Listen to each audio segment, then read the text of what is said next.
బాలశౌరి గారు అయితే గాల్లో వచ్చేస్తారు ఈజీగా, డ్యామ్ షూర్. ఆ వైసీపీ అతనికి అయితే డిపాజిట్లు కూడా రావు.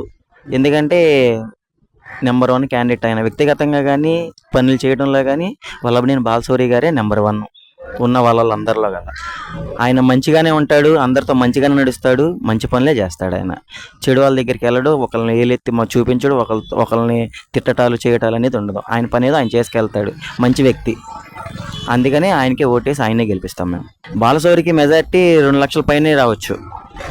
అసలు వైసీపీ అతను ఎంపీ అతనికి డిపాజిట్లు గల్లంతు కూడా అయిపోతాయి. బాలశౌరి గెలుస్తాడు అంటే అతను కొన్ని మంచి పనులు చేస్తున్నాడు అండ్ లోకల్ కూడా చేసి ఉంటాడు, అతనే గెలుస్తాడు. రాష్ట్రంలో టీడీపీ గెలుచుద్ది. చంద్రబాబు మంచి పనులు చేశాడు అన్ని.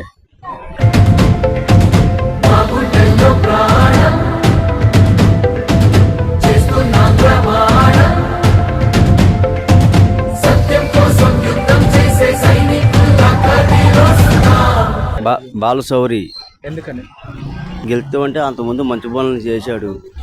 ఈ గవర్నమెంట్లో మంచి పనులు ఏం జరగల. ఒక ఇంట్లో కొడుకున్నవాడికి ఒక ఇల్లు అన్నారు. ఇక్కడ మా పేటలో ఇక్కడ 40 ఇళ్ళు వచ్చినాయి నా లెక్కలో. బాలశౌరి ఎందుకంటే తను ఆయన చేసిన అభివృద్ధి అంటే ఆల్రెడీ ఉన్న నాయకుల మీద నమ్మకం పోయింది జనాలకి. అందుకని జనాలు మార్పు కోరుకుంటున్నారు అంతే. బాలశౌరి ఆయన ఎప్పటి నుంచో సీనియర్, అన్నీ బాగా తెలుసు. ఆయన మంచి చేస్తాడు, మార్పు అనేది జనాలు కోరుకుంటున్నారు. డెఫినెట్గా జరుగుతుంది అది.